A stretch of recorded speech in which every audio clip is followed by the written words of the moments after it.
इसी कानून की बदौलत कॉमनवेल्थ गेम्स का घोटाला सामने आया, कोयला घोटाला सामने आया, 2G घोटाला सामने आया, राशन घोटाला सामने आया, पानी घोटाला सामने आया, सड़क घोटाला सामने आया, नौकरी घोटाला सामने आया। आज मैं पूछना चाहता हूं, क्या आप उन घोटालेबाजों के साथ मिलकर इस घोटाले को खोलने वाले कानून का गला घोटना चाहते हैं? ये इस सदन को बताइए। श्री संजय सिंह जी। धन्यवाद उपसभापति महोदय, आपने इस विषय पे मुझे बोलने का अवसर दिया। मान्यवर, ये आरटीआई कानून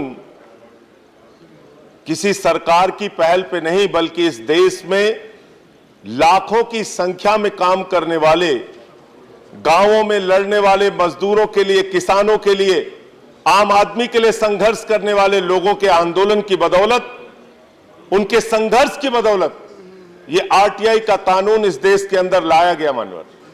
और ये इसलिए लाया गया कि घोटालों और भ्रष्टाचार पर रोक लगाई जा सके। यह इसलिए लाया गया कि रिश्वतखोरी के ऊपर रोक लगाई जा सके। मुझे याद है अरविंद केजरीवाल जी के नेतृत्व में घूस का घूसा अभियान पूरे देश में चला था। मैंने अपने छोटे से शहर सुल्तानपुर में 10 साल पहले एक फोन नहीं लग रहा था, उस मामले में 10 साल से एक घर में फोन नहीं लग रहा था, उस मामले में आरटीआई दी मान्यवर। 24 घंटे के अंदर वो आरटीआई कानून लगाने की वजह से फोन उसके घर में लग गया। ये इस कानून की ताकत है मान्यवर। ये आम आदमी के हाथ का एक मजबूत हथियार था, ये सूचना का अधिकार कानून मान्यवर। इसी कानून की बदौलत कॉमनवेल्थ गेम्स का घोटाला सामने आया, कोयला घोटाला सामने आया, 2G घोटाला सामने आया, राशन घोटाला सामने आया, पानी घोटाला सामने आया, सड़क घोटाला सामने आया, नौकरी घोटाला सामने आया।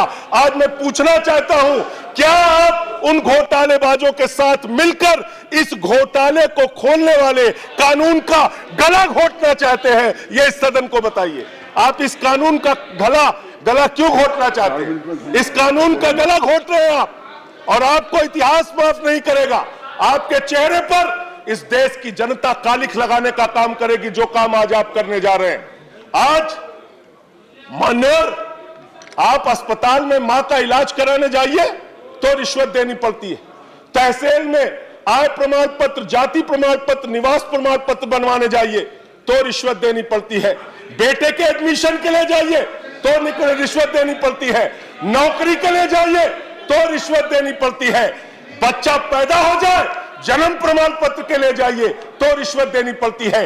बाप की मौत हो जाए, मरने का प्रमाण पत्र बनवाने जाइए तो भी रिश्वत देनी पड़ती है।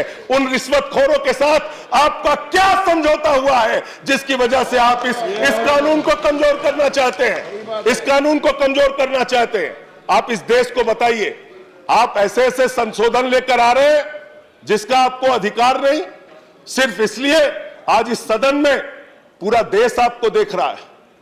आरटीआई कार्यकर्ताओं को धन उगाही करने वाला कहा जा रहा है मान्यवर, जिन्होंने अपनी जानें दी आरटीआई के लिए लड़ते हुए, जिन्होंने अपनी जानें दी, अपनी गोलियां खा के अपने आप को खत्म किया, उनके परिवारों को आप गाली देने का काम इस सदन में कर रहे हैं। वो लोग आपको माफ नहीं करेंगे, आपके चेहरे पर कालिख लगाने का काम करेंगे। वक्त आएगा तो आपको पूरा देश देख रहा है।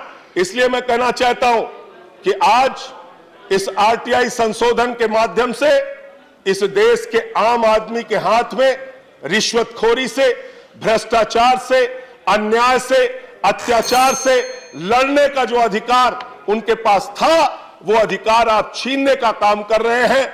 हम आज जब भी वोटिंग का समय आएगा, इसके विरोध में तो अपना वोट देंगे, लेकिन मुझे मालूम है संख्या के खेल में हो सकता है आप जीत जाएं। धन्यवाद। लेकिन जनता के बीच में आपकी जो सोच है, जो छवि है, जो काला चेहरा है, वो उजागर हो रहा है इस कानून के माध्यम से। ये पूरा देश आपको देख रहा है। इन्हीं शब्दों के साथ मैं अपनी बात को समाप्त करूंगा। बहुत बहुत धन्यवाद। धन्यवाद। Shri good speech.